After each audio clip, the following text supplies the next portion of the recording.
All right. Hi, hello. Oh, that's not my name. Those aren't words. Oh my god. It's barely been 3 weeks and I've already forgotten my intro. What color are your fucking eyes? I'm going to make this work.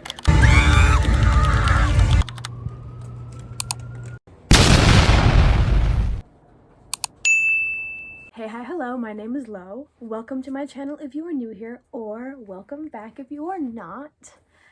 I know I've been gone for like 2 to 3 weeks. December is a really rough month for me, and that's all I will say. And then I'll get on my knees and beg for forgiveness. Please, please, please don't be mad at me. Promise? Okay, cool. As seen by the title, today I will be talking about all of the books I read this year and my thoughts, my recommendations. I really started to get back into reading this last year. I've always been a semi-reader. Past like 5 years, I've read at least like 3 books a year, which yeah, that doesn't seem like a lot, but I think the average American reads 1 book a year. So those are pretty good odds, especially since I'm not counting the books I had to read when I was in college. If we count those, then I definitely had to read upwards of 10 books a year, because I was an English major. I read for a living. Starting off strong, last Christmas I got a Kindle, but that's important because the first book I read this year was on my Kindle. It was the first one I got on there because it was free with Kindle Unlimited, and that would be Haunting Adelaide by H.D. Carlton. So, bold choice. I will say bold choice right off the bat. For those of you who don't know, Haunting Adelaide follows Adeline Riley as she moves into the old Parsons Manor, a big old beautiful Victorian manor that was left to her, I believe, and correct me if I'm wrong, by her grandmother, and she gets to live there all alone because she's just one person. She doesn't have a husband or kids. She's quite young, I think in her early 20s or something. She moves back to her hometown into the manor, and you know, it's sort of a fresh start for her. And the worst she expected out of this big move is maybe that the manor is haunted, little ghosties, because this place is humongous and a little creepy. But the worst thing that actually happened is that she acquires a stalker by the name of Zaid, who she slowly falls in love with, and then also at some point ends up on the wrong side of a trafficking ring. So yes, I will be honest, I did not finish this book. I DNF'd it around the 300-page mark. I was really trying. Really. I swear, I pinky promise I was trying. I'm not a dark romance girl. I'm not even like an explicit book girl, which is really rare nowadays in the book community. If a book I'm reading has smut in it, I'm not that upset about it. But I don't go out of my way to reach for one. If you've read Haunting Adelaide, you know there's a lot of explicit content in it. I would say like almost every 3 chapters there's something up there. But it's a dark romance, thriller, erotic literature. It just wasn't for me. A lot of the scenes were feeling quite repetitive, especially those explicit scenes. They seemed very, very similar in how they were worded and how they were paced and what was happening in them, except as you went on in the story, a little more would happen. A new step would be taken. But it was uncomfortable because he was stalking her very actively. That's the taboo aspect of, you know, a dark romance. But, you know, it just wasn't for me. I just wanted to see what all the hype was about, and that's okay. Moving on to the first book I actually bought this year, which was also on my Kindle, was The House of My Mother, A Daughter's Quest for Freedom by Sherry Frankie. I actually pre-ordered this book. I don't remember when, but the moment I heard that she was writing an autobiography, I pre-ordered it, so I got to read it the day it came out, which was January 7th. And I read this book in like 3 days. This is the autobiography of Sherry Frankie, who is the daughter and eldest child of Ruby Frankie, the mother and main YouTuber of the 8 Passengers YouTube channel, where she documented her family, and there was a lot of dark things going on. You might have heard, I think a few summers ago, she and a fellow woman named Jody were arrested for around 6 counts of child abuse. So this book dives into themes of what it's like to be a child on a family channel making family content. She also dives into the abuse that her and her siblings were put through, and she talks about her religious life and how she has been trying to heal the best she can from all of the trauma. This is a really well-written autobiography, especially since Sherry is so young. I think she's maybe 23. And the story is just unbelievable and very challenging to read at times because it is an autobiography, so everything on the page is real, it's happened. And when you are talking about child abuse in some of the most odd aspects that is not quite normal because it is revolving around content creation, it's challenging to read, especially since a majority of the people in this book going through these horrible things are children. I really truly recommend this book to anyone who wants to read it, who is interested by the story. If you've watched the documentary on Hulu, if you've ever watched one of the deep dive videos on YouTube, Sherry has a book. Please go give her your support. I rated this 5 out of 5 stars. It was very phenomenal. The next book I read, I think, was very shortly after I finished The House of My Mother, which was The Housemaid by Frida McFadden. This has been my first and only read by Frida McFadden, and I don't see myself reading other books by her. And don't get me wrong, I did actually enjoy reading The Housemaid. I remember sitting in my bed reading chapters, and when a plot twist would hit, I would run into my boyfriend's room and tell him about it, and he definitely did not care. But he humored me and listened. But when I was starting up the second book in the series, I very quickly realized that a lot of the wording, the plot, the twists and turns, the characters, it was all so eerily similar to the first book. And for me, that's not a great thing. I don't mind when books are predictable. Some of my favorite books, people have said, are very predictable, and that's why they don't enjoy them. I just need something left up to my imagination. And when it's very predictable from the very get-go, because it's too similar to the first book of the series, it just didn't grasp my attention. But The Housemaid is a psychological thriller set in Long Island, New York, where the reader follows young housemaid Millie Colloway after she gets released from prison, and she gets placed with the Winchesters, a very wealthy family with a deep, dark secret. I believe I rated The Housemaid a 3 out of 5 stars. The pacing was pretty even for majority of the book, but nearing the second half of the middle, it slowed down an incredible amount. And then the ending came very fast and very in your face. And while the plot twist I did enjoy because I hadn't read anything like it before, it was just a bit fast for me after following such a slow stretch of details. Yes, I agree with some people that I did see whodunit coming, but that part didn't bother me. It was just kind of the weird, wonky ending pacing. But I do think it's a good read. I don't think I'll be seeing the movie, but that's because I don't like watching things with Sydney Sweeney in them anymore. But I might go for Amanda Seyfried. I might. She's Needy from Jennifer's Body. I might have to go. Come on, Needy, let me stay the night. We can play boyfriend-girlfriend like we used to. Don't you to live. Editing low here. Just to continue on the fangirl bandwagon, I love Jennifer's Body so much, and Needy as a character, that I have a set of twins in my novel, and their last name is Lesnicki. That's all I'm gonna say. Now back to your regularly scheduled program. Alright, and then, after I finished that book, I finally convinced myself to sit down and buy I'm Glad My Mom Died by Jeanette McCurdy. This is an autobiography that I've been wanting to read for a very long time, and I just either didn't have the funds, any of the stores near me didn't carry it, but now that I had a Kindle, everything was possible. So I finally bought it, and I'm really glad I did, because after reading The House of My Mother, I was really keen to read another autobiography, specifically one from, I'm really interested in the weird niche of media slash actor celebrities coming out and writing an autobiography, but not because they're just famous.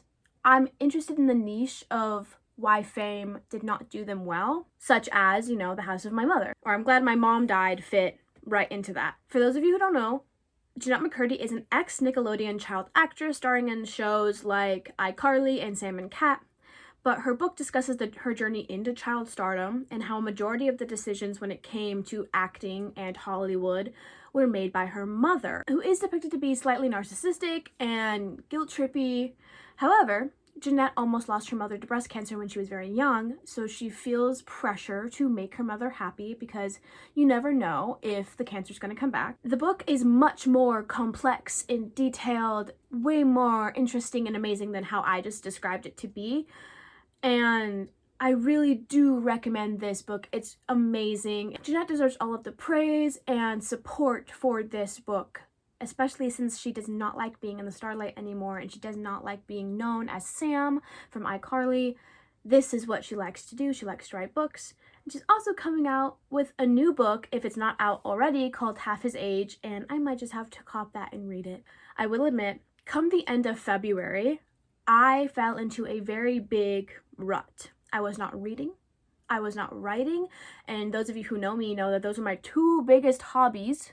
I read, and I'm a novel writer as well. And I stopped making videos. If you scroll down to the bottom of my page, you can see that there's like an 8-month gap between my first video and all of the rest of my constant uploads, and that's because I wanted to pursue making videos, but my mental health got very, very bad at that point of the year, and all of my motivation pleaded for anything that I really enjoyed doing. Spring came around and it went, and then soon enough I graduated from college and I just became so busy moving back to my hometown and adjusting, and that I did not read. There is a very big gap in between me finishing I'm Glad My Mom Died and my next book. And of course at that time I was definitely reading for school, such as The United States of Banana, Robinson Crusoe, Gulliver's Travels, a lot of Shakespeare, other English major-worthy books, and so many short stories. Both fiction short stories and non-fiction short stories, because last spring term, right before I graduated, I was in 2 creative writing classes because I was a creative writing minor, so yes, all I did was read and write. So I didn't want to do it during my free time, and I did not want to include all of those in this list because a majority of them I did not enjoy, mostly the 1800s travel literature I had to read. That was just, my brain was already mush, and then my teacher was like, We're reading Robinson Crusoe. And then we're immediately going to read Gulliver's Travels. And then we're going to immediately read another book very similar to that. and I didn't like it. Anyways, long spiel over. That's all just to say that there is a very big gap of the year where I was not reading anything for fun. So, October hits, and I read Not Quite Dead Yet by Holly Jackson, and this was my first book club book. Now, if you are not new to this channel, you know that me and my friend Michaela, we have a series called Long Distance Digital 2-Man Book Club because I live in Oregon, she lives in Wisconsin, and we read the same book and do a book club just digitally. And Not Quite Dead Yet was our first book club book, and we really started it off with a bang. We loved this book. We're both huge fans of Holly Jackson in general, so we knew that we would most likely enjoy this book just by default. But Not Quite Dead Yet follows Jet after she is viciously attacked on Halloween night, and when she wakes at the hospital, she is told that in a week's time, the aneurysm in her brain given to her by the attack will burst. So she has 7 days to try to solve her own murder. I rated this a 5 out of 5 stars. I would have rated it so much higher if I could, and I generally really loved it. I do think that this is my favorite fiction read of the year. I had a really good time with this one. The emotions that I felt during the second half of this book was so intense. The next update is like me all watery, teary-eyed. Very happy book indeed. I finished. You can't judge me because I'm on my period. I'm not done yet. I have to read the letters. This isn't even funny. And if I was going to recommend one book out of all of these, it would probably either be The House of My Mother or Not Quite Dead Yet. The next book I read was directly after finishing Not Quite Dead Yet because it was Mac and I's second book club book, which was The Wasp Factory by Ian Banks. The process of me reading this book is also on this channel, and if you watched them, you would know how I feel about this book. The Wasp Factory is a story about a boy named Frank who is 16 years old, and he lives in Ireland, and he's killed 3 people. All 3 are children, and all 3 were relatives, and Frank at the time was a child himself. But he insists it is a phase he outgrew. This book is classified as a disturbing book, and I would agree with that ranking because of some of the content within it. The concept of this book I think is really interesting. Frank and all of his living relatives are all like a little kooky. They're all a little crazy. And I don't mean that as like, oh, he's my wacky uncle. No, like they're legitimately, something is mentally not right with them, which is very interesting to see that run through the bloodline. However, it was written in the 1980s by an Irish man. So some of the language I found very dense, and I was finding myself not understanding a lot of the story. Not to mention the pace drags until about halfway through the book, which was a bit rough for me. And while I didn't see the ending twist coming, which was very nice, I wasn't a big fan of what it was. And if you want to know what I'm talking about, I would recommend either watching my 3-part series about reading The Wasp Factory or watching a video essay that discusses it. And if you do want to read this book, I would actually recommend looking at some of the trigger warnings before you go into it. I scored this book a 3 out of 5 because I liked the concept of the book. The writing just really threw me through a loop. And lastly, for novels, Mac and I are now on our 3rd, 1, 2, 3, book club book, which is The Troop by Nick Cutter. I had such high expectations for this book, and I still do, but we're only halfway through, so I'm not going to give you a big spiel about how I feel just yet. Just know that I'm slightly disappointed thus far. Because when you read as many scary stories as I do, you know about The Troop.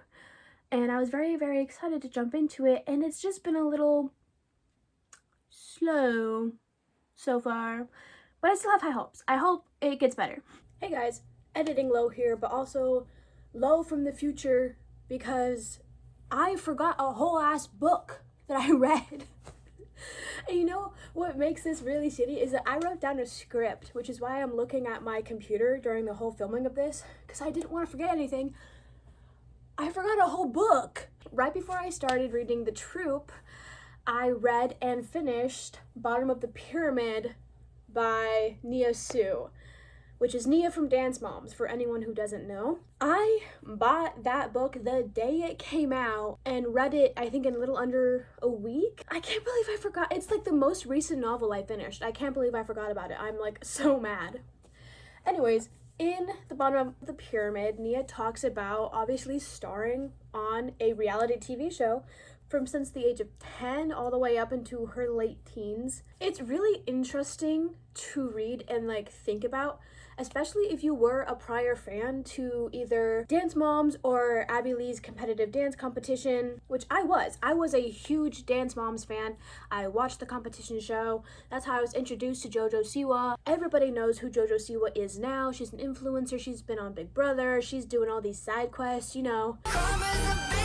Karma's a bitch. I know her as JoJo with a Bobo when she was maybe 7 on ACDC? No. ACDC? No. ALDC, Abby Lee's dance competition. So it was like a book I was really interested in reading because Nia and Chloe were always my 2 favorites. I always loved Nia. She was so sweet. I loved Holly. Holly was my favorite mom, and so of course I wanted to read her book. And it's really disturbing, some of the things that happened to her, some of the things that Abby did. It is a really interesting read, and I'm so happy and proud of Nia for how far she's made it, considering she was always viewed as the underdog or the girl who didn't know how to dance very well or the worst of the team. Which I never thought. Never me, girl. Never me. I've been your #1 fan forever.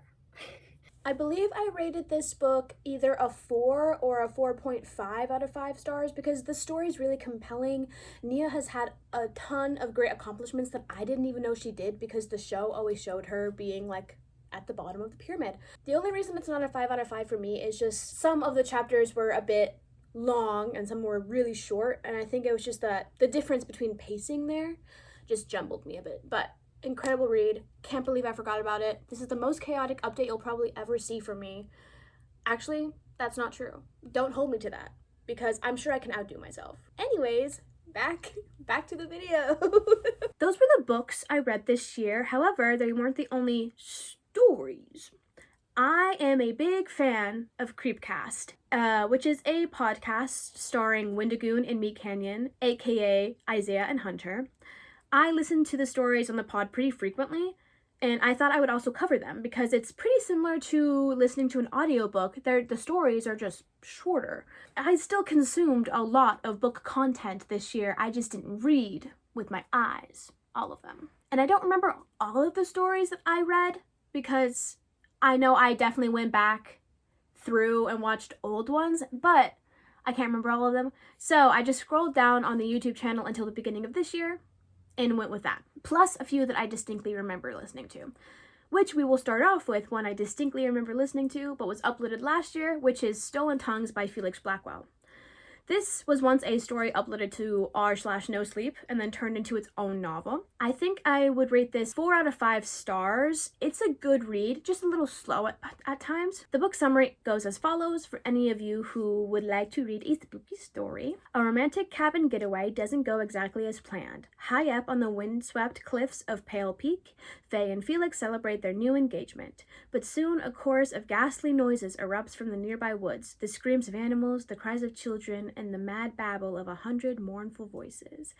So if you're really into spooky cabin stories or what was that in the woods stories, I would definitely recommend this. And since it's wintertime, I would double recommend Stolen Tongues because this takes place in the winter, so there's snow and ice in said cabin. The rest of the podcast episodes that I listened to from this year, I'm gonna rapid fire off, and then I will circle back to one that I really recommend. Number 1.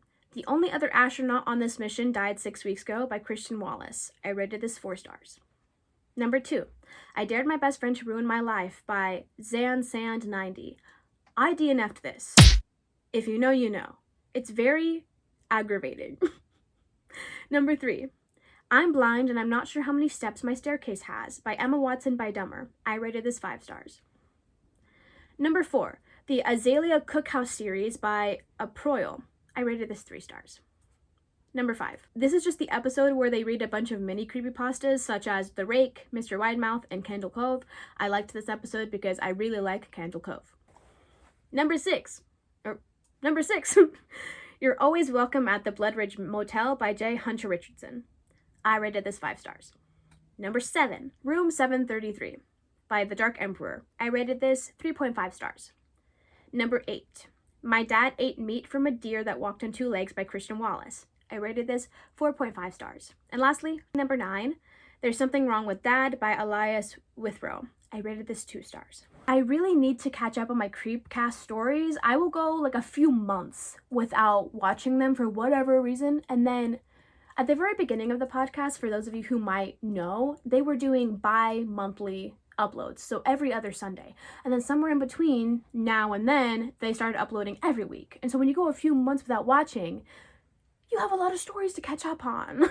Out of those 9, the story I recommend the most is You're Always Welcome at the Bloodridge Hotel by J. Hunter Richardson. It was originally also a no-sleep story that got turned into a novel, which I think is very deserving of that. If you like vampires, you will like this story. So here's the summary for those of you who might be interested. Midnight check-ins, disturbing bloodstains, a family with a standing reservation for over a century.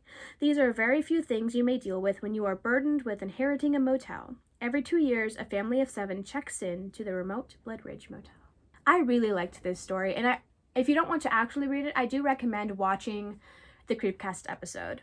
And lastly, to finish it off, I'm going to talk about the CreepCast episodes where I made it halfway and either forgot to return to finish it or I fell asleep because that happens. And I don't want to hear, Lo, how do you fall asleep to scary, spooky stuff? I do. I just do. I would blame my mother because for a majority of my childhood, she would be in the living room late at night watching Dateline or 2020, and my bedroom was right next door, so I could hear that, and then I would fall asleep to it. Number 1, the pigeons around here aren't real. 2, I wrote myself a letter. I got a response. 3, Spire in the woods. 4, I clean hoarder houses for a living. And 5, Accounts from a Lonely Broadcast. I really want to return to Accounts from a Lonely Broadcast, but at this point I might have to restart it. And this is a longer episode, so it would take some time. And those are all the books and stories I consumed this year. As for goals for 2026, I hope to read more. A loose, very loose goal would be to read at least 1 book a month. But I think I can push myself to read more than that. I hope. I want to get into a better routine where I read every night. Just like a little bit, because I know I generally enjoy it. So why not? As for CreepCast, like I said, I have a lot of catching up to do, which would be fun. Just sit down and listen to a spooky story, and, you know, Isaiah and Hunter are really funny, so it makes it entertaining. And maybe I'll even start writing down the stories I listen to, so by the time we do this again next year, I'll be more prepared, and I'll remember more. So, same time next year? Maybe with different hair? Hopefully still in the same chair. Oh, were those bars?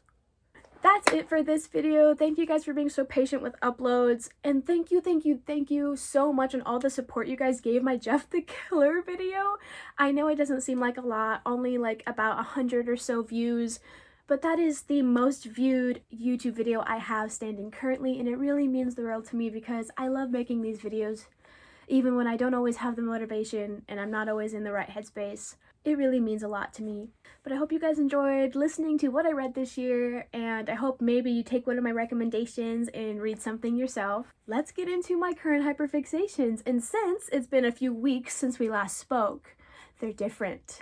Oh yeah, they're different this time. I would like to say I am harsh, so far deep into my hyperfixation of Haikyuu, the anime. I was one of those people who was fortunate / unfortunate enough to be a part of the Haikyuu boom that was 2021. Yeah, I'm talking Oikawa's knee injury.